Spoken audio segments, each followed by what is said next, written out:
죽어줘! 그들의 모든 음모는 내 귀에 들어왔다. 죽은 척한 남편의 반격이 시작된다. 저는 정하진입니다. 36살이죠. 대신건설 회장의 장남이라는 타이틀을 달고 살고 있어요. 아침 6시에 일어나 운동을 하고 7시에 아침을 먹습니다. 미연과 마주 앉아 식사를 하지만 대화는 거의 없죠. 오늘 늦을 것 같다거나 아버지 생신 준비는 어떻게 되고 있나 같은 형식적인 말들 뿐이에요. 하진 씨, 오늘도 회사에서 늦어질 거예요? 미연이 커피를 마시며 물었습니다. 아마도 신촌 재개발 건이 복잡해서 말이야. 저는 신문을 보며 대답했어요. 미연은 고개를 끄덕이며 자신의 스마트폰을 확인했습니다. 언제부터인가 미연은 저와 눈을 마주치지 않더라고요. 결혼 초기에는 그래도 웃으며 대화를 나누려 했는데 이제는 그마저도 사라졌죠. 사실 저희 결혼은 처음부터 사랑으로 시작된 게 아니었어요. 두 집안의 사업적 필요에 의해 맺어진 정략 결혼이었죠. 미연의 아버지는 방송국 이사였고 저희 아버지는 미디어 사업 진출을 원했거든요. 그럼 저는 친구들과 저녁 약속이 있어서 늦을 거예요. 미연이 일어서며 말했습니다. 저도 모르게 반문했어요. 네, 또요. 미연의 목소리에는 짜증이 섞여 있었습니다. 요즘 미연은 밤늦게 들어오는 일이 잦아졌어요. 향수 냄새도 평소와 달랐고 전화 통화를 할 때도 방 안으로 들어가더라고요. 의심하고 싶지는 않았지만 뭔가 이상하다는 느낌은 지울 수 없었습니다. 회사에 도착해서도 마음이 편치 않았어요. 아버지 정 회장의 70 생신이 다음 주였는데 준비할 것들이 산더미 같았거든요. 정치인들, 재계 인사들, 언론사 사장들까지 초청해야 했고 모든 게 완벽해야 했습니다. 장모님, 하이아트 호텔 측에서 연락 왔는데요. 비서 김 과장이 들어왔습니다. 무슨 일이야? 메뉴 확정을 내일까지 해달라고 하네요. 그리고 사모님께서 플라워, 장식 관련해서 직접 확인하고 싶다고 하셨답니다. 미연이 파티 준비에 적극적으로 나서는 모습을 보면서 약간의 안도감을 느꼈어요. 그래도 아직은 이 집안의 며느리로서 역할을 다하려고 하는구나 싶었거든요. 오후 3시쯤 미연에게 전화를 걸어봤습니다. 여보세요? 나야. 호텔 메뉴 확정건으로 전화했어. 시간 되면 같이 가서 확인해 볼까? 아, 그거요? 제가 이미 다 처리했어요. 걱정하지 마세요. 그래? 고마워. 그럼 저녁에 집에서 봐. 네, 알겠어요. 통화를 끊고 나니 왠지 허전했어요. 예전 같으면 이런 일을 함께 의논하며 처리했을 텐데 말이죠. 미연이 독립적으로 행동하는 것이 나쁘지는 않지만 뭔가 저와 거리를 두려고 하는 것 같았거든요. 저녁 7시가 되어서야 회사를 나섰습니다. 신촌 재개발 프로젝트가 예상보다 복잡했거든요. 토지 소유주들과의 협상도 쉽지 않았고 구청 측과의 인허가 문제도 걸려 있었어요. 차 안에서 미연에게 전화를 걸어봤는데 통화 중이더라고요. 집에 도착해보니 미연은 없었어요. 거실에는 미연이 자주 쓰는 향수 냄새만 희미하게 남아 있었죠. 혼자 저녁을 먹으면서 생각해봤습니다. 언제부터 이렇게 된 걸까요? 결혼한 지 3년이 지났는데 처음 1년은 그래도 서로 노력했거든요. 함께 영화도 보고 주말에는 드라이브도 하고요. 하지만 아이가 생기지 않으면서 모든 게 달라지기 시작했어요. 아버지의 압박도 심해졌고 미연도 스트레스를 받는 것 같았거든요. 그러면서 자연스럽게 서로 벽을 쌓게 됐죠. 밤 11시가 넘어서야 미연이 들어왔습니다. 늦었네. 어디 갔다 온 거야? 대학 동기들이랑 만났어요. 오랜만에 만나서 시간 가는 줄 몰랐네요. 미연의 얼굴에는 화장이 조금 지워져 있었어요. 그리고 평소와 다른 향수 냄새가 났죠. 남자 향수 같았는데 확신할 수는 없었어요. 피곤해 보이네. 일찍 자. 네, 그럴게요. 미연은 곧바로 화장실로 들어갔고 저는 서재에서 책을 읽었습니다. 하지만 집중이 되지 않더라고요. 계속해서 미연의 행동이 신경 쓰였거든요. 이상한 일은 그 다음 날부터 더 자주 일어났어요. 미연이 전화를 받을 때 베란다로 나가서 받는다든지 스마트폰을 뒤집어서 놓는다든지 하는 일들 말이에요. 하진 씨, 이번 주말에 친정에 다녀올게요. 갑자기. 무슨 일 있어? 어머니가 좀 편찮으시대요. 하지만 저는 장모님이 건강하시다는 걸 알고 있었어요. 얼마 전 골프 모임에서 장인어른을 만났는데 장모님이 요가 강사까지 하며 바쁘게 지내신다고 하셨거든요. 그날 밤, 저는 잠들기 전까지 계속 생각했습니다. 미연이 저를 속이고 있다는 확신이 들었어요. 하지만 어떻게 해야 할지 몰랐죠. 추궁할 수도 없고, 그렇다고 모른 척할 수도 없었거든요. 다음 날 아침, 회사로 가는 길에 교통사고가 났습니다. 신호대기 중이었는데 뒤에서 트럭이 들이받았어요. 순간 엄청난 충격과 함께 의식을 잃었죠. 그게 제 인생의 모든 것을 바꾼 순간이었습니다. 눈을 뜨고 싶었는데 뜰 수가 없었어요. 몸을 움직이려 해도 전혀 움직여지지 않았죠. 하지만 의식은 또렷했습니다. 주변 소리도 다 들렸고요. 환자 상태는 어떤가요? 아버지 목소리였어요.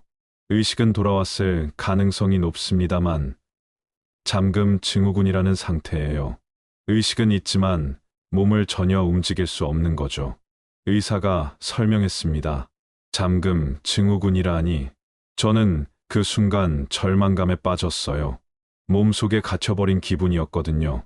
생각은 할 수 있지만 아무것도 표현할 수 없다는 게 이런 건가 싶었죠. 회복 가능성은 어떻습니까? 미연의 목소리가 들렸어요. 확실히 말씀드리기 어렵습니다. 개인차가 크거든요. 몇 개월 안에 회복하는 경우도 있고 평생 이 상태로 지내야 하는 경우도 있어요. 그 순간 미연이 한숨을 쉬는 소리가 들렸습니다. 걱정해서 그런 건지 아니면 다른 이유가 있는 건지 알 수 없었어요. 며칠이 지나면서 병실 상황을 파악할 수 있었습니다. VIP 병실이었고 간병인도 붙어 있었어요. 아버지는 매일 오셨고 미연은 하루 걸러 한 번씩 왔죠. 그런데 이상한 일이 일어났어요. 어느 날 밤 미연이 혼자 와서 누군가와 전화 통화를 했거든요. 나야. 지금 병원에 있어. 미연의 목소리였어요. 의사가 뭐래? 언제쯤 깰 것 같대? 상대방 목소리는 들리지 않았지만 미연의 대답으로 대충 짐작할 수 있었어요. 모른다는데 평생 못 깰 수도 있다고 해. 잠금 증후군이라는 거래. 그 순간 제 심장이 멎을 뻔했어요. 미연의 목소리에서 슬픔이나 걱정을 찾을 수 없었거든요. 오히려 무덤덤했어요. 그럼 계획대로 진행하면 되는 거 아니야? 보험금도 받을 수 있고. 보험금? 제가 죽어야 받을 수 있는 보험금을 말하는 건가요? 아직 살아있잖아. 그리고 시아버지도 계속 병원에 와. 조심해야 해. 알겠어. 그럼 내일 만나자. 통화를 끊은 미연이 제 침대 옆으로 다가왔어요. 그리고 제 얼굴을 내려다보며 말했습니다. 하진 씨, 정말 들리지 않죠? 아무것도 모르고 있는 거죠? 저는 온몸의 힘을 다해 반응해보려 했지만 소용없었어요. 눈꺼풀 하나 움직일 수 없었거든요. 사실 저도 이런 결혼 생활이 지겨웠어요. 3년 동안 감정 없는 부부로 살면서 얼마나 답답했는지 몰라요. 미연이 계속 말했습니다. 지우와는 대학 때부터 사귀었어요. 하진 씨와 결혼하기 전까지 말이죠. 하지만 집안 때문에 헤어져야 했죠. 그런데 결혼하고 나서 다시 만나게 됐어요. 박시우, 제 대학 선배였어요. 경영학과 2년 선배였는데 저보다 사업 수완이 뛰어났죠. 그런데 미연과 그런 관계였다니. 시우는 건설업계에서 자리를 잡았어요. 하진 씨보다 훨씬 유능하죠. 그리고 저를 진심으로 사랑해요. 제 가슴이 무너지는 것 같았어요. 아내가 다른 남자와 불륜을 저지르고 있다는 사실보다도 제 앞에서 이렇게 당당하게 말할 수 있다는 게 더 충격적이었거든요. 하진 씨가 깨어나지 않으면 더 좋겠지만 설사 깨어나더라도 이미 준비는 다 해놨어요. 유언장도 있고 모든 재산을 제가 상속받을 수 있게 되어 있거든요. 유언장. 저는 유언장을 작성한 적이 없는데요. 미연이 병실을 나간 후 저는 밤새 잠들 수 없었어요. 아니, 잠든 건지 깨어 있는 건지도 구분할 수 없었죠. 꿈과 현실의 경계가 모호했거든요. 다음 날 간병인 김옥주 씨가 출근했어요. 50대 중반의 베테랑 간병인이었죠.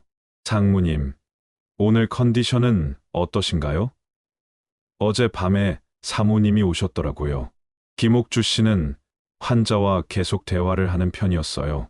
의식이 있을 수도 있으니까 혼자 있다는 느낌이 들지 않게 해드린다고 했죠. 근데 좀 이상하더라고요. 사모님이 전화 통화를 하시는데 목소리 톤이 평소와 달랐어요. 뭔가 비밀스러운 얘기를 하시는 것 같았거든요. 김옥주 씨도 뭔가 이상하다는 걸 느끼고 있었던 거예요. 오후에 미연이 또 왔어요. 이번에는 혼자가 아니었죠. 여기가 병실이야. 미연의 목소리였어요. 생각보다 깨끗하네. 역시 VIP 병실은 다르구나. 남자 목소리였는데 박시우였어요. 시우야, 여기서는 조심해야 해. 간병인도 있고 언제 누가 들어올지 몰라. 알겠어. 그런데 정말 아무것도 모르는 거 맞지? 박시우가 제 침대 옆으로 다가왔어요. 그리고 제 얼굴을 들여다보며 말했습니다. 하진아, 들린다면 대답해봐. 저는 온 힘을 다해 반응해보려 했지만 여전히 안 됐어요. 역시 아무것도 모르는군. 그럼 우리 계획대로 진행해도 되겠네. 유언장은 어떻게 됐어? 변호사가 처리해줬어. 완벽하게 만들어놨으니까 걱정하지 마. 그럼 하진이가 죽으면 모든 재산이 미연이 너한테로 넘어오는 거네. 당연하지. 아이도 없고 부모님께서는 연로하시니까 두 사람은 제 앞에서 제가 죽은 후의 계획을 태연하게 이야기했어요. 마치 저를 투명인간 취급하는 것 같았죠. 그 순간 저는 깨달았습니다. 이 사고가 우연이 아닐 수도 있다는 거요. 박시우와 미연이 계획한 일일 수도 있겠다는 생각이 들었거든요. 그런데 시아버지는 어떻게 할 거야? 당분간은 조심해야겠지. 하지만 하진이가 회복될 가능성이 낮다고 의사가 말했으니까 시간이 지나면 포기하실 거야. 아버지까지 속이려는 거였어요. 저는 분노가 치밀어 올랐지만 표현할 방법이 없었죠. 두 사람이 나간 후 김옥주 씨가 들어왔어요. 상무님, 방금 전에 사모님이 남자분과 함께 왔더라고요. 친척분인가요? 김옥주 씨는 뭔가 수상하다는 표정이었어요. 베테랑, 간병인의 직감이랄까요. 그날 밤, 저는 결심했습니다. 이대로 당할 수는 없다고요. 몸은 움직일 수 없지만 정신은 살아있으니까 반드시 복수할 방법을 찾겠다고 다짐했어요. 하지만 그러려면 먼저 제가 의식이 있다는 걸 누군가에게 알려야 했어요. 그리고 미연과 박시우의 계획을 막아야 했죠. 가장 큰 문제는 시간이었어요. 언제까지 이 상태로 있을 수 있을지 알 수 없었거든요. 그들의 계획이 언제 실행될지도 몰랐고요. 저는 그날부터 모든 신경을 집중해서 주변 상황을 파악하기 시작했습니다. 복수를 위한 첫 번째 단계였죠. 며칠이 더 지나면서 저는 병실의 모든 소리에 집중했어요. 간병인 김옥주 씨의 발걸음 소리, 간호사들의 대화, 복도를 지나다니는 사람들의 목소리까지요. 김옥주 씨는 30년 넘게 간병 일을 해오신 베테랑이었어요. 그분은 환자의 미세한 변화도 놓치지 않으셨죠. 상무님, 혹시 제 말이 들리신다면 눈꺼풀이라도 움직여 보세요. 저는 온 힘을 다해 눈꺼풀을 움직여 보려 했어요. 하지만 여전히 안 됐죠. 아직은 힘드시겠지만 포기하지 마세요. 의식이 돌아온 환자들 중에는 처음에는 아무 반응 없다가 갑자기 회복되는 경우도 많거든요. 김옥주 씨의 말에 희망을 느꼈어요.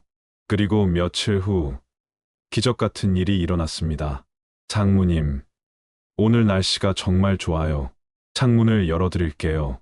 그때였어요. 바람이 제 얼굴에 스치면서 눈꺼풀이 살짝 떨리는 걸 느꼈거든요. 아주 미세하게지만 말이에요. 어머, 혹시 지금 눈꺼풀이 움직였나요? 김옥주 씨가 놀라며 제 얼굴을 자세히 들여다봤어요. 장모님, 제 말이 들린다면 다시 한번 눈꺼풀을 움직여 보세요. 저는 모든 힘을 집중해서 눈꺼풀을 움직여 봤어요. 이번에는 확실히 움직였나 봐요. 맞아요. 움직였어요. 김옥주 씨가 흥분해서 말했어요. 담당 선생님께 말씀드려야겠어요. 얼마 후 의사가 왔어요. 그런데 그 의사를 보는 순간 저는 깜짝 놀랐어요. 이하윤이었거든요. 제 대학 시절 연인이었죠. 하진 씨인가요?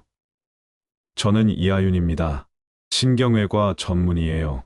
하윤이었어요. 6년 전에 헤어진 하윤이 제 담당이가 된 거죠. 하윤은 의대를 졸업한 후 이국에서 전문의 과정을 밟았다고 들었었는데 언제 돌아온 건가요? 간병인분이 환자분께서 눈꺼풀을 움직였다고 하시는데 확인해 보겠습니다. 하윤이 제 눈을 자세히 살펴봤어요. 그 익숙한 손길이 느껴졌죠. 하진 씨, 제 말이 들린다면 눈꺼풀을 한번 움직여 보세요. 저는 집중해서 눈꺼풀을 움직였어요. 다시 한번 해보세요. 또다시 움직였죠. 하윤이 놀란 표정을 지었어요. 의식이 돌아온 것 같네요. 잠금 증후군 환자 중에서도 의사소통이 가능한 단계로 회복되고 있는 것 같습니다. 그 순간 저는 희망을 느꼈어요. 이제 누군가와 소통할 수 있게 된 거니까요. 하윤이 간병인 김옥주 씨에게 조용히 말했어요. 이 사실은 아직 가족들께 말씀드리지 마세요. 환자의 상태를 좀 더 관찰해 본 후에 알려드리겠습니다. 왜 그런 말을 했을까요? 저는 궁금했어요. 김옥주 씨가 나간 후 하윤이 제 귀에 속삭였어요. 하진아, 나 하윤이야. 알아들으면 눈꺼풀을 2번 깜빡여봐. 저는 2번 깜빡였어요. 정말 너구나. 6년 만이네.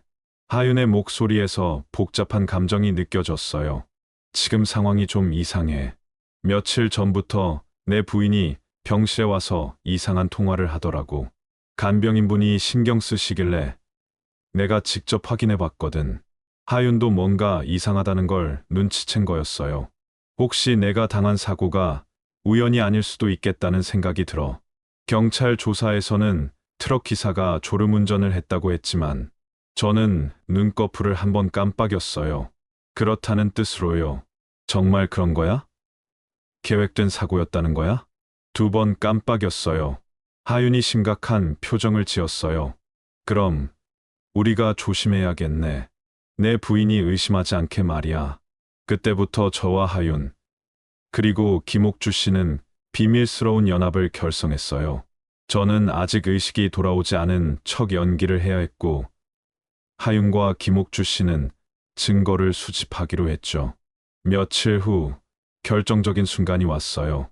미연과 박시우가 또다시 병실에 왔거든요. 트럭 기사는 어떻게 됐어? 미연이 물었어요. 돈 받고 입 다물고 있어. 걱정하지 마. 박시우가 대답했어요. 역시 계획된 사고였어요. 박시우가 트럭 기사에게 돈을 줬다는 걸 인정한 거죠. 하지만 경찰 수사는 끝난 거 맞지? 당연하지. 단순 교통사고로 처리됐어. 그리고 트럭 기사도 벌금만 내고 끝났고, 김옥주 씨가 문 밖에서 이 대화를 들었어요. 하윤에게 알리기 위해서였죠. 그런데 언제까지 이 상태로 있을 거야? 회사 일도 있고 시아버지도 계속 의심하시는 것 같은데 조금 더 기다려야 해. 너무 성급하게 움직이면 의심받을 수 있어. 알겠어. 그런데 유 원장은 완벽하게 준비된 거 맞지? 물론이지. 하진이 서명이랑 도장까지 완벽하게 위조했어. 필적 전문가가 봐도 구분 못할 정도야. 박시우가 자신 있게 말했어요. 제 서명과 도장을 위조했다는 얘기였죠. 그럼 하진이가 죽으면 모든 재산이 내게 넘어오는 거네? 맞아. 대신건설 지분까지 포함해서 말이야. 시아버지가 워낙 연로하시니까 몇 년 안에 모든 걸 손에 넣을 수 있을 거야. 저는 그 순간 온몸에 소름이 돋았어요. 이들이 단순히 불륜만 저지르는 게 아니라 제 목숨까지 노리고 있다는 걸 확실히 알게 됐거든요. 근데 혹시 하진이가 깨어나면 어떻게 해? 걱정하지 마. 설사 깨어나더라도 우리가 준비한 유언장이 있으니까. 그리고 사고 후유증으로 기억을 못한다고 하면 돼. 두 사람이 나간 후 김옥주 씨가 들어왔어요. 장모님, 방금 전 대화 다 들었어요. 이 사람들이 정말 무서운 일을 계획하고 있네요. 저는 눈꺼풀을 2번 깜빡이며 동의 표시를 했어요. 하윤이 왔을 때 김옥주 씨가 모든 상황을 보고했어요. 선생님, 정말 큰일이에요. 사모님과 그 남자가 상무님을 죽이려고 계획한 것 같아요. 하윤이 심각한 표정을 지었어요. 우선 증거를 수집해야겠어요. 하진아, 우리가 도와줄 테니까 조금만 더 견뎌. 저는 눈꺼풀을 1번 깜빡이며 알겠다는 뜻을 전했어요. 김옥주 씨, 혹시 가능하다면 그들이 대화하는 걸 녹음할 수 있을까요? 제 휴대폰으로 녹음해 볼게요. 다음에 오면 미리 준비하고 있을 테니까. 며칠 후 기회가 왔어요. 미연이 혼자 와서 또 전화 통화를 했거든요. 시우야? 나야. 변호사한테 확인해 봤는데 유언장에 문제 없대.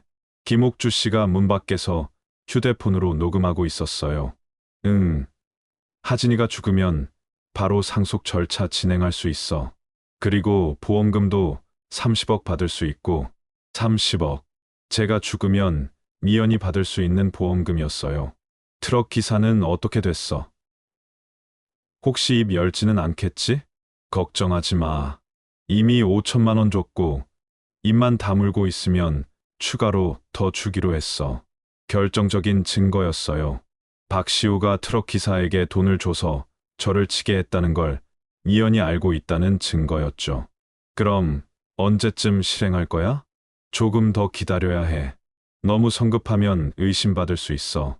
통화를 끊은 미연이 제 침대 옆으로 왔어요. 하진 씨, 정말 아무것도 모르고 계시죠? 이렇게 누워만 있는 것도 힘드실 텐데. 미연의 목소리에는 연민 같은 건 전혀 없었어요. 오히려 빨리 죽었으면 좋겠다는 속마음이 느껴졌죠. 의사 선생님이 회복 가능성이 낮다고 하시더라고요. 그래도 기적이 일어날 수도 있으니까 기다려보겠어요. 거짓말이었어요. 미연은 제가 회복되는 걸 원하지 않았거든요. 미연이 나간 후 하윤이 왔어요. 하진아, 녹음 성공했어. 이제 확실한 증거가 생겼네. 저는 안도감을 느꼈어요. 드디어 반격할 준비가 되어가고 있었거든요. 그런데 우리가 조심해야 할 게 있어. 만약 그들이 내가 의식을 회복했다는 걸 알면 더 위험한 방법을 쓸 수도 있거든. 맞는 말이었어요. 지금까지는 자연사를 기다리고 있었지만 급하게 되면 직접적인 방법을 쓸 수도 있었죠. 그래서 우리 계획은 이래. 너는 계속 혼수 상태인 척하고 나는 의료진으로서 그들의 움직임을 지켜볼 거야. 그리고 결정적인 순간에 모든 걸 공개하는 거지. 저는 2번 깜빡이며 찬성 의사를 표했어요. 다음 날 또 다른 충격적인 사실을 알게 됐어요. 아버지가 오셨는데 미연이 아버지께 거짓말을 하고 있었거든요. 아버님, 의사 선생님이 하진 씨 상태가 좀 나아지고 있다고 하세요. 완전히 반대였어요. 하윤은 회복 가능성이 낮다고 말했는데 이연은 아버지께는 좋아지고 있다고 거짓말을 한 거죠. 정말인가? 그럼 곧 깨어날 수 있다는 건가? 네. 희망을 가져보라고 하시더라고요. 아버지의 기뻐하시는 모습을 보면서 저는 더욱 분노했어요. 미연이 아버지의 마음까지 가지고 놀고 있었거든요. 그날 밤, 저는 다짐했습니다. 반드시 복수하겠다고요. 미연과 박시우가 저지른 모든 죄를 폭로하고 정당한 처벌을 받게 하겠다고 말이죠. 하지만 그러려면 더 많은 증거가 필요했어요. 그리고 완벽한 계획도 세워야 했죠. 한 번의 기회밖에 없을 테니까요. 저는 그때부터 모든 신경을 집중해서 그들의 계획을 파악하기 시작했습니다. 언제 어떤 방식으로 저를 제거하려는지, 유 원장은 어떻게 위조했는지, 보험금은 어떻게 받으려고 하는지 말이에요. 복수를 위한 본격적인 준비가 시작된 거였어요. 며칠 후, 미연이 평소와 다른 사람과 함께 병실에 왔어요. 정장을 입은 중년 남성이었는데 변호사 같아 보였죠. 여기가 제 남편이 입원해 있는 병실이에요. 미연이 말했어요. 안타깝네요. 젊은 나이에 이런 일을 당하시다니. 남자가 대답했어요. 최 변호사님, 그래서 부탁드린 일은 어떻게 됐나요? 최 변호사라고 불린 그 남자가 서류 가방에서 서류를 꺼냈어요. 유언장 작성은 완료됐습니다. 필적과 도장까지 완벽하게 재현했어요. 저는 충격을 받았어요. 정말로 제 유언장을 위조한 거였죠. 혹시 나중에 문제될 일은 없겠죠? 걱정하지 마세요. 제가 이런 일을 한두 번 한 게 아니거든요. 필적 감정을 받아도 구분할 수 없을 정도로 정교하게 만들었습니다. 변호사가 자신 있게 말했어요. 이런 불법 행위를 전문적으로 하는 사람 같았어요. 그럼 내용은 어떻게 되어 있나요? 모든 재산을 부인에게 상속한다고 되어 있어요. 회사 지분, 부동산, 예금까지 전부 말이죠. 혹시 시아버지가 의심하실까봐 걱정돼요.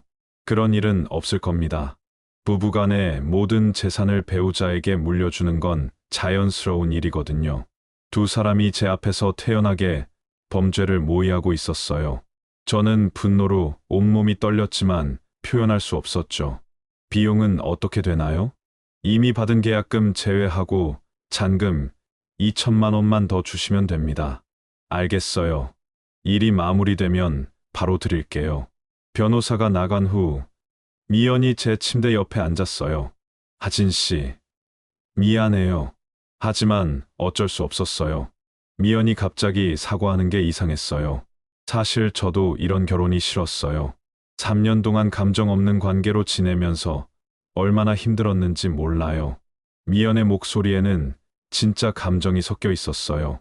하지만 그것이 저를 동정하게 만들지는 못했죠. 시우와는 정말 사랑하는 사이예요. 대학 때부터 5년간 사귀었거든요. 하지만 집안 때문에 헤어져야 했죠. 그렇다면 왜 저와 결혼했을까요? 정략 결혼이었지만 그래도 최소한의 성의는 보여줄 수 있었잖아요. 하진 씨도 저를 사랑한 적 없었잖아요. 그냥 집안에서 정해준 대로 결혼한 거잖아요. 맞는 말이었어요. 저도 미연을 사랑해서 결혼한 건 아니었거든요. 하지만 그렇다고 해서 이런 짓을 해도 된다는 건 아니잖아요. 그래도 이렇게 하는 게 맞나 싶어요. 하지만 이미 너무 깊이 들어와 버렸어요. 미연이 눈물을 흘리더라고요. 진짜 눈물인지 연기인지는 알 수 없었지만요. 시우가 말하기를 하진 씨가 깨어나지 않을 가능성이 높으니까 자연스럽게 기다리자고 했어요. 하지만 저는 불안해요. 그 순간 저는 깨달았어요. 미연이 박시우에게 완전히 휘둘리고 있다는 거요. 주도적으로 계획을 세운 건 박시우였고 미연은 따라가고 있는 거였죠. 미연이 나간 후 김옥주 씨가 들어왔어요. 상무님, 방금 전 대화 들으셨죠? 정말 무서운 사람들이에요. 저는 눈꺼풀을 2번 깜빡였어요. 그런데 사모님 표정을 보니까 마음이 완전히 편한 건 아닌 것 같더라고요. 뭔가 갈등하고 있는 것 같았어요. 김옥주 씨의 관찰력은 정확했어요. 미연도 양심의 가책을 느끼고 있었던 거죠. 하윤이 왔을 때 모든 상황을 보고했어요. 유언장까지 위조했다니 정말 치밀하네. 하진아, 우리가 더 조심해야겠어. 저는 동의했어요. 이제 그들이 언제든 행동에 옮길 수 있다는 뜻이었거든요. 그런데 한 가지 궁금한 게 있어. 박시우가 왜 이런 일을 벌이는 걸까? 단순히 미연을 사랑해서만은 아닌 것 같은데. 하윤의 말에 저도 생각해 봤어요. 박시우의 진짜 목적이 뭘까요? 며칠 후 그 답을 알 수 있었어요. 박시우가 혼자 와서 전화 통화를 했거든요. 형, 나야. 계획대로 진행되고 있어. 박시우가 전화를 받으며 말했어요. 하진이 일은 거의 끝나간다고 봐야지. 유 원장도 준비됐고, 조만간 상황이 정리될 거야. 누구와 통화하는 걸까요? 형이라고 불렀는데, 박시우에게는 형이 한 명 있었어요. 박시연이라고 국회의원을 하고 있었죠. 그럼 하진이가 죽으면 대신건설 지분을 확보할 수 있는 거지? 이연희를 통해서 말이야. 역시 그거였어요. 박시우의 진짜 목적은 대신건설이었던 거죠. 미연과의 사랑은 핑계였고, 실제로는 제 회사를 노리고 있었던 거예요. 걱정하지 마. 미연이는 내 손아귀에 있어. 뭐든지 내가 시키는 대로 할 거야. 박시우가 미연을 이용하고 있다는 게 확실해졌어요. 시아버지는 연로하시니까 몇 년 안에 회사 전체를 차지할 수 있을 거야. 그럼 형 정치자금도 문제없이 조달할 수 있고 정치자금까지 노리고 있었어요. 이들의 계획이 얼마나 치밀했는지 알 수 있었죠. 통화를 끄는 박시우가 제 침대 옆으로 왔어요. 하진아, 미안하다. 하지만 비즈니스는 비즈니스야. 개인적인 감정으로 하는 게 아니거든. 박시우는 저를 죽이는 것도 하나의 사업으로 생각하고 있었어요. 내가 깨어나지 않는다면 더 좋겠지만 설사 깨어나더라도 이미 모든 준비는 끝났어. 유 원장도 있고 의료진도 회복 가능성이 낮다고 진단했으니까. 박시우가 나간 후 저는 분노로 온몸이 떨렸어요. 친구라고 생각했던 사람이 저를 이렇게 배신할 줄은 몰랐거든요. 하윤이 와서 상황을 들었을 때 심각한 표정을 지었어요. 이제 확실해졌네. 박시우의 목적은 회사야. 미연은 그냥 도구일 뿐이고. 그럼 우리가 어떻게 해야 할까요? 김옥주 씨가 물었어요. 증거를 더 확보해야 해. 유 원장 위조, 교통사고, 조작, 그리고 회사 탈취 계획까지 모든 걸 폭로할 수 있는 결정적인 증거 말이야. 하윤이 계획을 세우기 시작했어요. 하진아, 조금만 더 견뎌. 우리가 반드시 복수해 줄 테니까. 저는 눈꺼풀을 2번 깜빡이며 의지를 표현했어요. 이제 진짜 복수가 시작되는 거였어요. 이제 저희는 본격적인 반격 준비에 들어갔어요. 하윤과 김옥주 씨, 그리고 제가 팀을 이뤄 그들의 모든 계획을 파악하고 증거를 수집하기 시작했죠. 가장 중요한 건 제가 아직도 의식을 회복하지 못한 것처럼 연기하는 거였어요. 한 번이라도 들키면 모든 게 끝나니까요. 하진아, 이제 우리가 적극적으로 움직일 때가 됐어. 하윤이 말했어요. 저는 이미 눈꺼풀뿐만 아니라 손가락도 조금씩 움직일 수 있게 되었어요.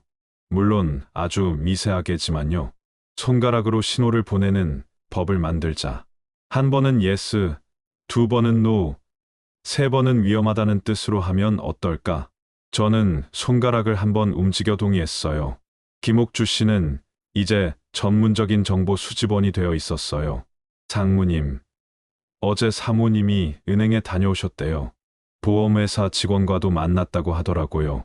보험금 지급 절차를 확인하러 간 것 같았어요. 며칠 후 결정적인 순간이 왔어요. 박시우가 누군가와 만나는 걸 김옥주 씨가 목격한 거예요. 장모님, 큰일이에요. 박시우 씨가 병원 로비에서 수상한 남자와 만났어요. 어떤 남자였을까요? 키가 크고 건장한 남자였는데 뭔가 험해 보이더라고요. 그리고 박시우 씨가 봉투를 건네주는 걸 봤어요. 저는 불안해졌어요. 혹시 저를 직접적으로 해치려는 계획을 세우는 건 아닐까요? 하윤이 와서 상황을 듣고는 심각한 표정을 지었어요. 이제 위험해질 수 있어. 우리가 더 빨리 움직여야겠어. 어떻게 할까요? 우선 경찰에 신고할 증거를 확실히 만들어야 해. 그리고 하진이 아버지께도 알려야 하고. 하지만 그 전에 더 충격적인 사실을 알게 됐어요. 다음 날 미연이 박시우와 함께 와서 나눈 대화 때문이었죠. 시우야, 정말 이렇게 하는 게 맞을까?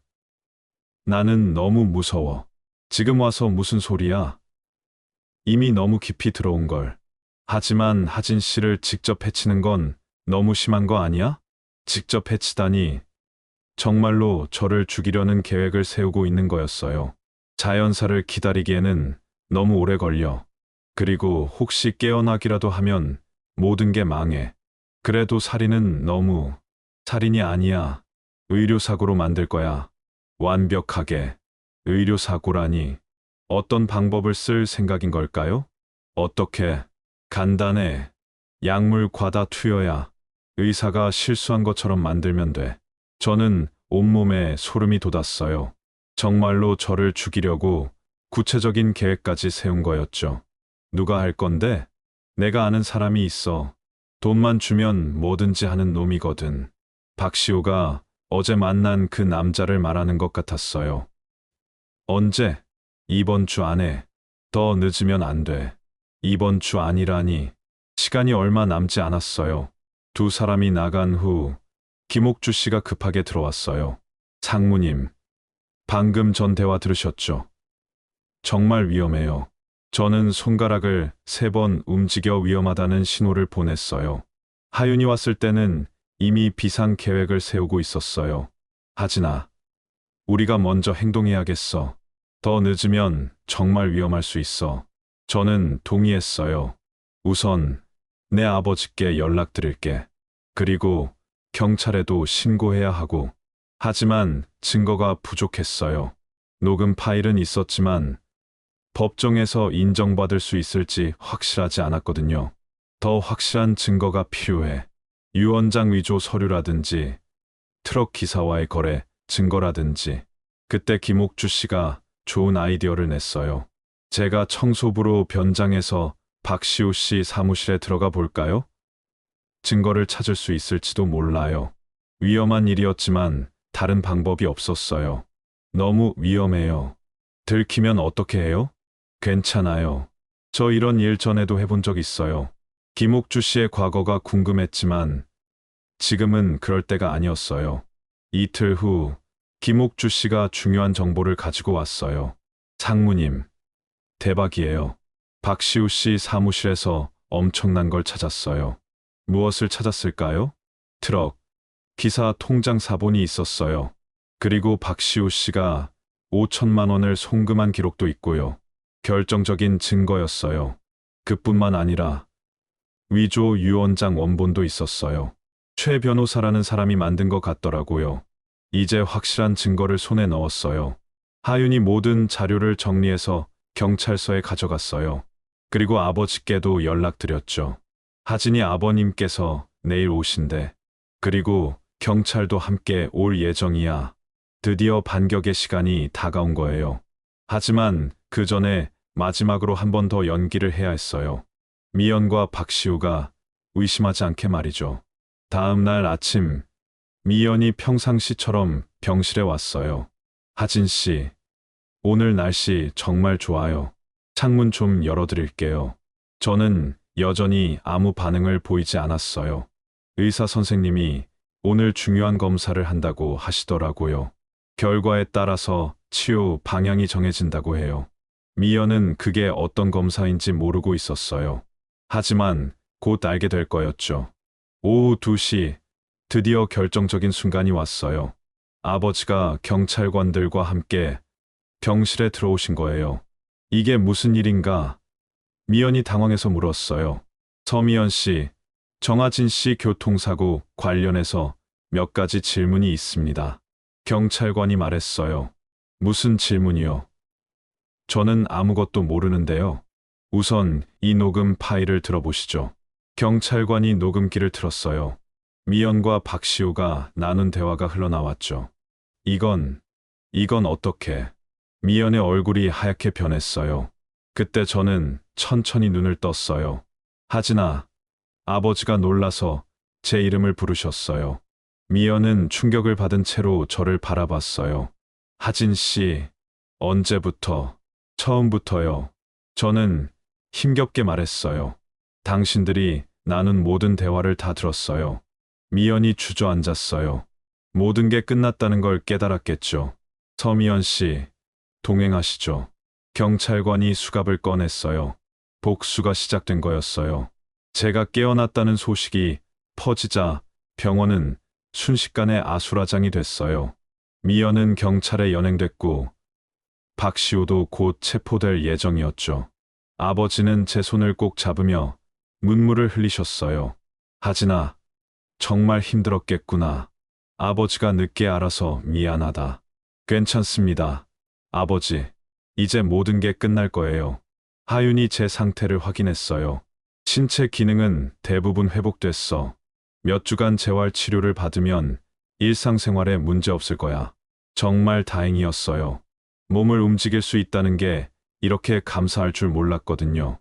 김옥주 씨는 제 옆에서 눈물을 훔쳤어요. 상무님, 정말 무섭고 힘든 시간이었죠. 이제 다 괜찮아요. 김옥주 씨, 정말 고마워요. 옥주 씨가 아니었다면 이 복수는 불가능했을 거예요. 경찰 조사가 시작됐어요. 저는 병실에서 진술을 했죠. 교통사고 당일 아침에도 미연이 이상했어요. 평소보다 일찍 나갔고 전화통화도 수상했거든요. 박시우와는 언제부터 알고 지내셨습니까? 대학 선배예요. 졸업 후에도 가끔 만났는데 사업가로 성공했다고 알고 있었어요. 하지만 미연과 그런 관계인 줄은 몰랐죠. 경찰은 이미 확실한 증거들을 확보한 상태였어요. 트럭 기사 통장의 송금 기록, 위조 유언장, 그리고 녹음 파일까지요. 며칠 후 박시우도 체포됐어요. 회사에서 중요한 회의를 하던 중이었는데 경찰이 들이닥쳤다고 하더라고요. 박시우 씨, 정하진 씨 교통사고, 두사 및 유언장 위조 혐의로 체포합니다. 박시우는 끝까지 발뺌했지만 소용없었어요. 증거가 너무 확실했거든요. 조사 과정에서 더 많은 사실들이 밝혀졌어요. 박시우는 단순히 제 재산만 노린 게 아니었어요. 형인 박시연 국회의원의 정치자금 마련이 주목적이었던 거죠. 하진이 회사를 차지한 후 정치자금을 조달할 계획이었습니다. 수사관이 설명해 줬어요. 그리고 미연 씨는 완전히 이용당한 거네요. 박시우가 진짜 사랑한 건 돈이었지. 미연 씨가 아니었어요.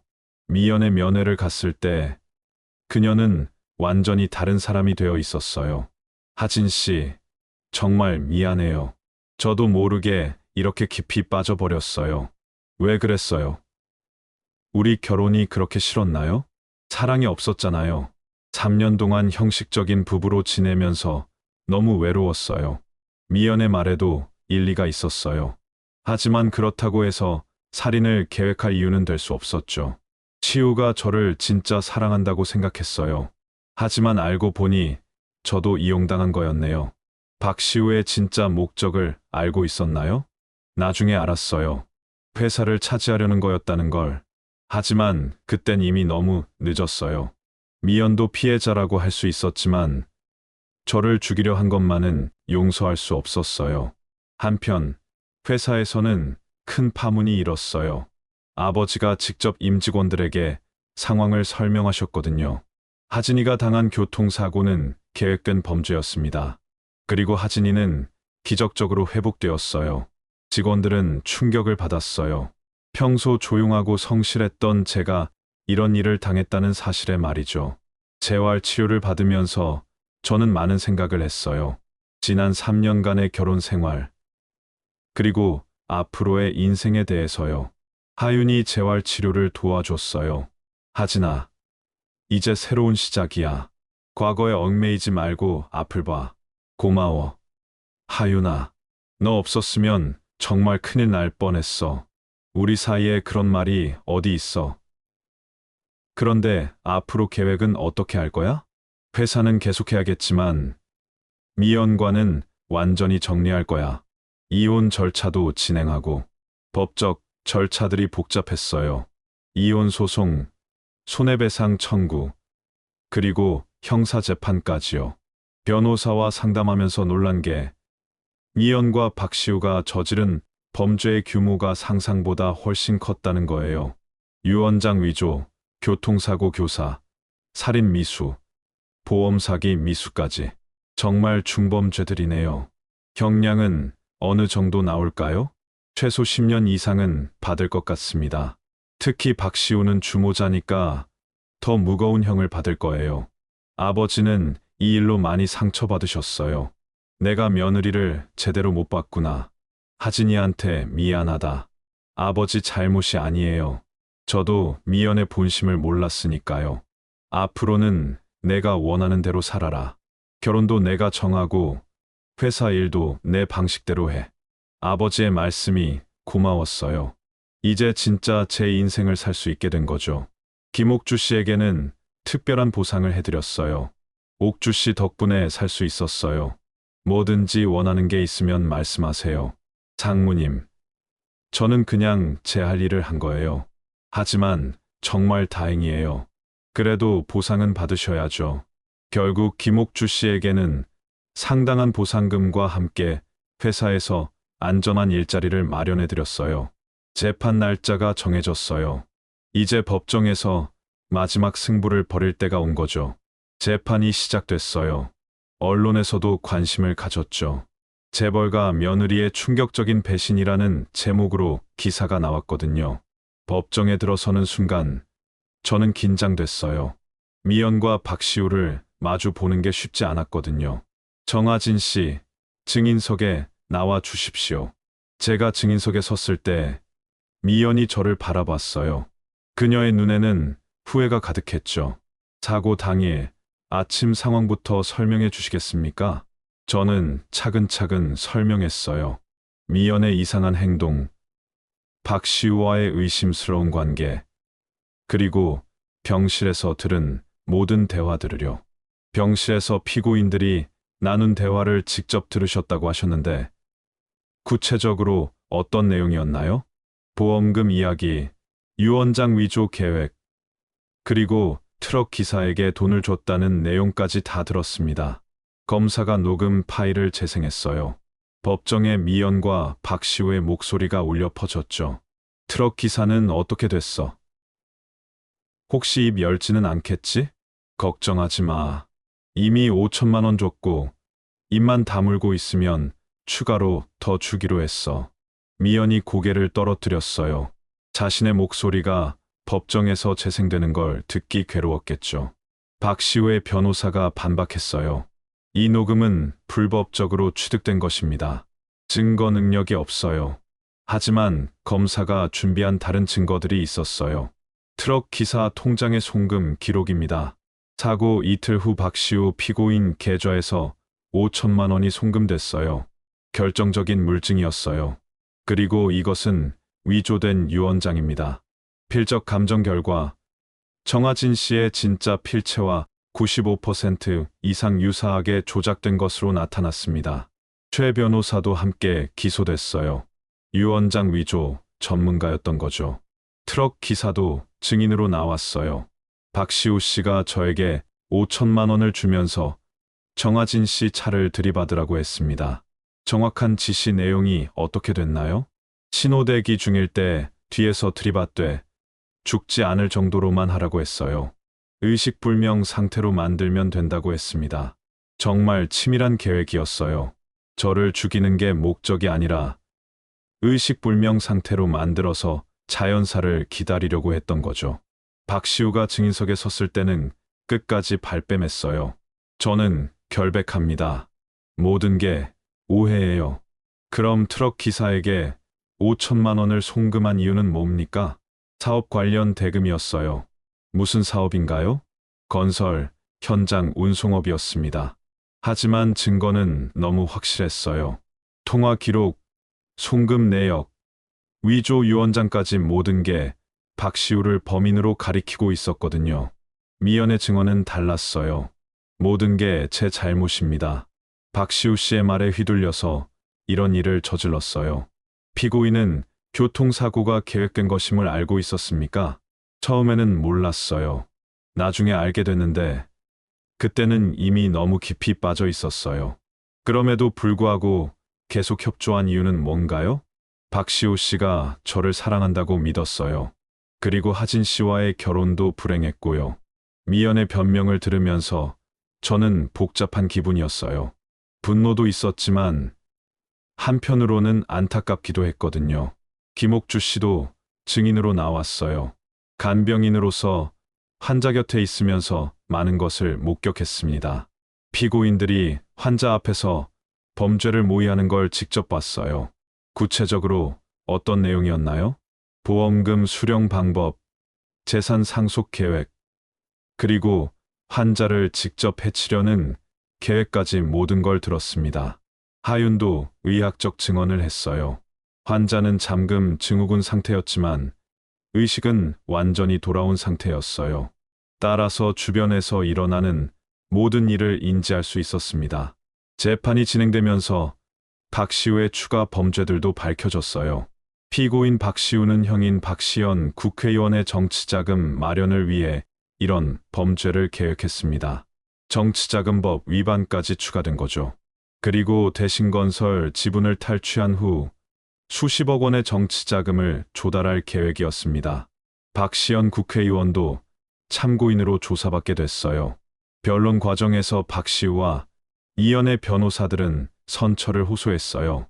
피고인 서미연은 주모자가 아닙니다. 박시우의 꾀임에 넘어간 피해자나 다름없어요. 피고인 박시우도 가정사로 인한 충동적 범행이었습니다. 하지만 검사는 강력하게 반박했어요. 이 사건은 치밀하게 계획된 범죄입니다. 교통사고 교사, 유언장 위조, 살인 미수까지 중범죄의 종합 세트예요.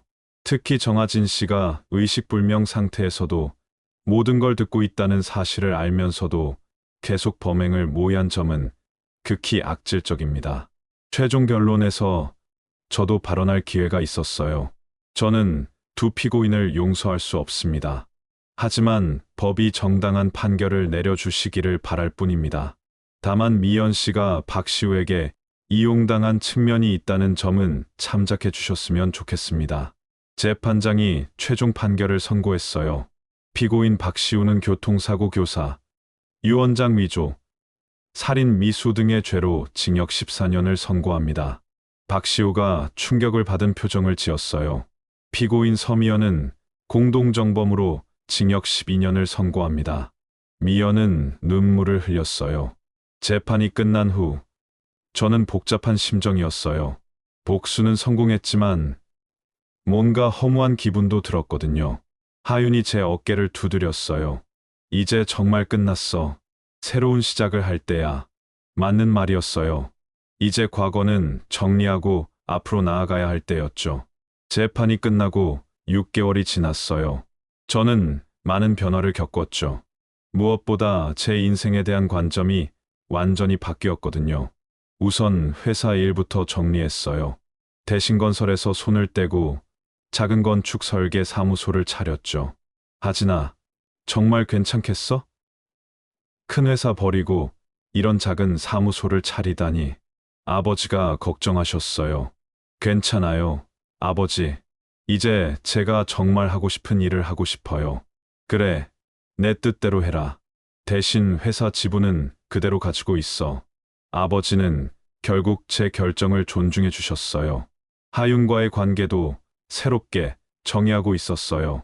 6년 전에 헤어진 연인이었지만 이번 일을 겪으면서 서로에 대한 마음을 다시 확인하게 됐거든요.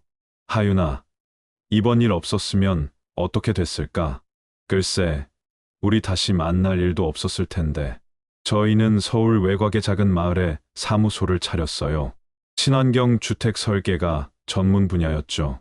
이런 곳에서 일하니까 마음이 편하네. 하윤이 말했어요. 하윤은 대학병원을 그만두고 마을 보건소에서 일하기로 했어요. 저와 함께 새로운 시작을 하기로 한 거죠. 첫 번째 프로젝트는 노인 복지시설이었어요. 작은 규모였지만 의미가 있었죠. 저희가 설계한 건물이 많은 사람들에게 도움이 됐으면 좋겠어요. 제가 말했어요.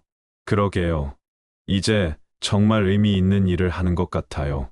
김옥주 씨도 종종 찾아오셨어요. 이제는 회사에서 안전관리 업무를 맡고 계셨죠. 상무님, 아니 사장님, 정말 많이 달라지셨네요. 어떻게요? 예전보다 훨씬 밝아지셨어요. 그리고 편안해 보이시고 정말 그랬어요. 복수를 마치고 나니 마음이 한결 가벼워졌거든요. 미연과 박시우는 각각 복역 중이었어요. 가끔 소식을 들었는데 미연은 감옥에서 반성문을 쓰고 있다고 하더라고요. 미연 씨가 면회를 요청했는데 어떻게 할까요? 변호사가 물어봤어요.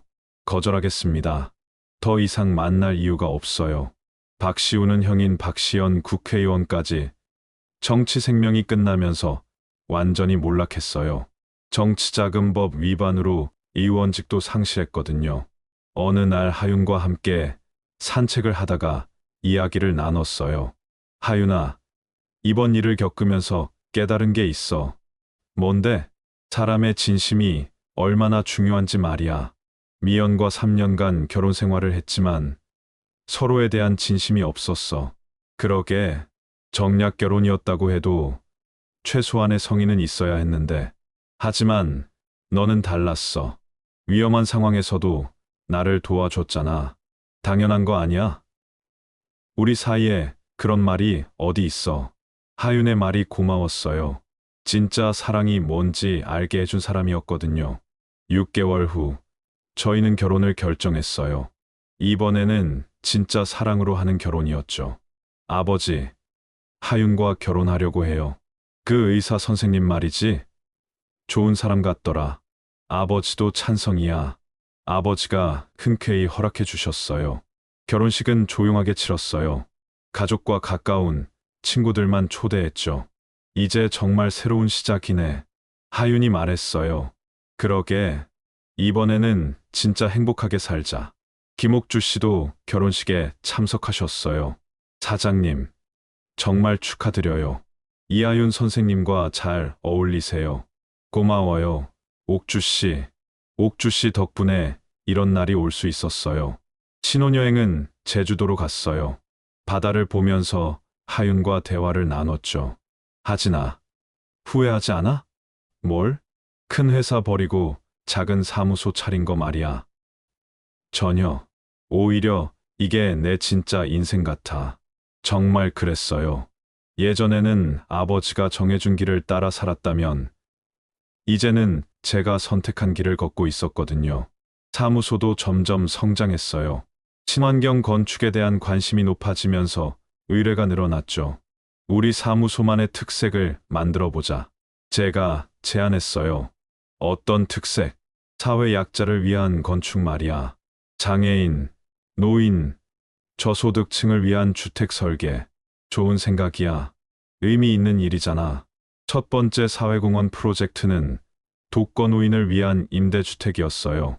수익은 적었지만 보람이 있었죠. 이런 일을 하니까 진짜 건축가가 된 것 같아. 하윤이 말했어요. 1년 후 하윤이 임신 소식을 알려줬어요. 하진아, 우리 아기 생겼어. 정말. 와, 정말 기뻐.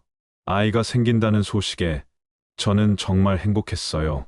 이제 완전한 가정을 이룰 수 있게 된 거니까요. 아버지도 무척 기뻐하셨어요. 드디어 손자를 볼 수 있겠구나. 정말 기다렸다. 아버지, 이번에는 제가 좋은 아버지가 되겠어요. 너라면 충분히 할 수 있어. 출산일이 다가오면서 저는 더욱 바빠졌어요. 아이를 위한 집도 새로 설계했거든요. 우리 아이가 태어날 집이니까 정말 특별하게 만들어야지. 그러게, 아이가 안전하고 행복하게 자랄 수 있는 집으로 만들자. 드디어 아이가 태어났어요. 건강한 아들이었죠. 하진아, 우리 아들이야. 하윤이 아이를 안아주며 말했어요. 정말 예쁘다. 하윤 닮아서 다행이야. 아이 이름은 정우진으로 지었어요. 우수할 우. 진참 진이라는 뜻으로 바르고 훌륭하게 자라라는 의미였죠. 김옥주 씨도 아이를 보러 오셨어요. 사장님, 정말 예쁜 아기네요. 복스럽게 생겼어요. 옥주 씨도 우진이 할머니 같은 분이에요. 그런 말씀 마세요. 하지만 정말 기뻐요. 아이가 생기면서 저희 삶은 더욱 풍요로워졌어요. 매일 새로운 변화를 보이는 우진이를 보면서 행복감을 느꼈죠. 5년이 지났어요. 우진이는 이제 5살이 됐고 저희 사무소도 지역에서 인정받는 건축 회사로 성장했어요. 어느 날 저녁, 가족과 함께 산책을 하면서 하윤과 대화를 나눴어요. 하진아, 요즘 어때? 행복해? 당연하지. 너와 우진이가 있으니까 매일이 행복해. 그때 일을 생각하면 정말 악몽 같았는데, 이제는 꿈 같아. 그러게, 만약 그 일이 없었다면 우리 다시 만나지도 못했을 텐데. 운명이었나 봐. 우진이가 앞에서 뛰어가며 소리쳤어요. 아빠, 엄마, 빨리 와요. 우진아, 천천히 뛰어. 아이의 맑은 웃음소리를 들으면서 저는 정말 감사했어요. 이런 평범한 행복이 얼마나 소중한지 깨달았거든요. 그날 밤, 하윤이 잠든 후 저는 혼자 베란다에 나가서 생각에 잠겼어요. 7년 전 그 끔찍한 사건부터 지금까지의 일들이 주마등처럼 스쳐 지나갔죠. 교통사고, 잠금 증후군, 이연과 박시우의 배신, 그리고 복수까지. 하지만 이제는 그 모든 일들이 저를 더 강하게 만들어준 시련이었다고 생각해요. 진짜 사랑이 무엇인지, 진짜 행복이 무엇인지 깨닫게 해준 경험이었죠. 미연은 작년에 가석방됐다고 들었어요. 박시우는 아직 복역 중이고요. 하지만 저는 더 이상 그들에 대해 분노하지 않아요. 오히려 불쌍하다는 생각이 들 정도죠. 진짜 사랑을 모르고 살았던 그들이 더 가엾다는 생각이 들거든요. 다음 날 아침, 우진이가 저를 깨웠어요. 아빠, 일어나세요. 유치원 가야 해요. 알겠어. 우진아, 아빠가 데려다 줄게. 하윤이 아침을 준비하면서 말했어요. 오늘 새로운 프로젝트 미팅이 있다며? 응. 10 도서관 설계 의뢰야. 우리한테는 큰 프로젝트지. 잘 될 거야. 너의 실력을 믿어. 저희 사무소는 이제 직원이 15명까지 늘어났어요. 모두 저희와 같은 철학을 가진 사람들이었죠. 사장님, 도서관 설계안 완성됐습니다. 직원이 보고했어요.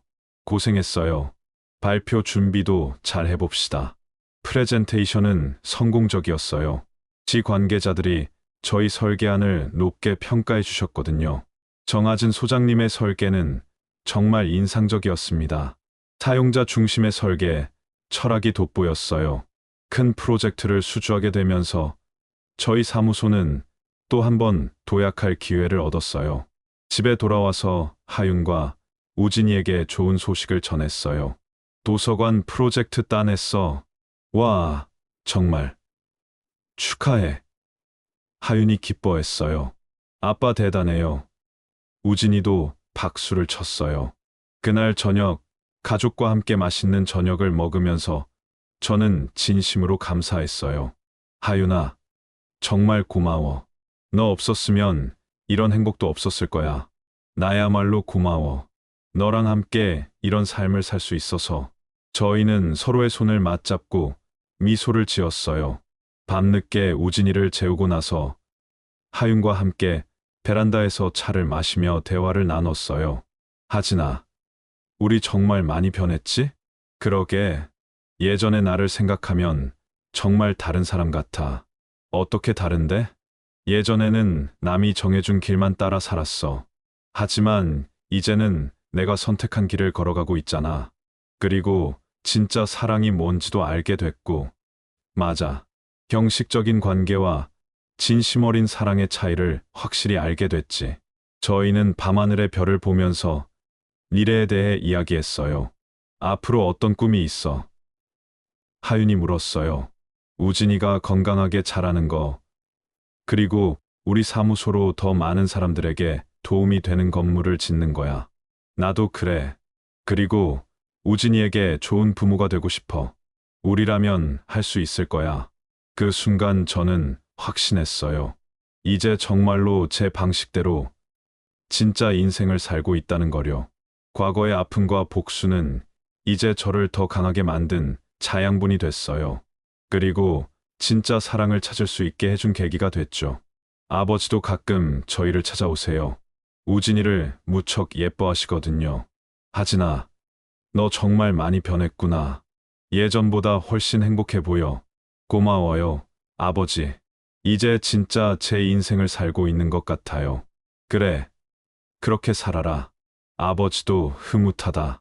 김옥주 씨는 지금도 가족처럼 지내고 있어요. 우진이 할머니 역할을 해주시죠. 옥주 할머니. 우진이가 김옥주 씨를 보며 달려가요. 우리 우진이 오늘도 예쁘게 잘 자랐네. 할머니, 저 오늘 유치원에서 그림 잘 그렸어요. 정말. 할머니한테 보여줘. 이런 평범한 일상이 저에게는 가장 큰 행복이에요. 어느 날 우진이가 물어봤어요. 아빠는 왜 집을 그려요? 사람들이 행복하게 살 수 있는 집을 만들어주고 싶어서야. 우리 집처럼요? 맞아.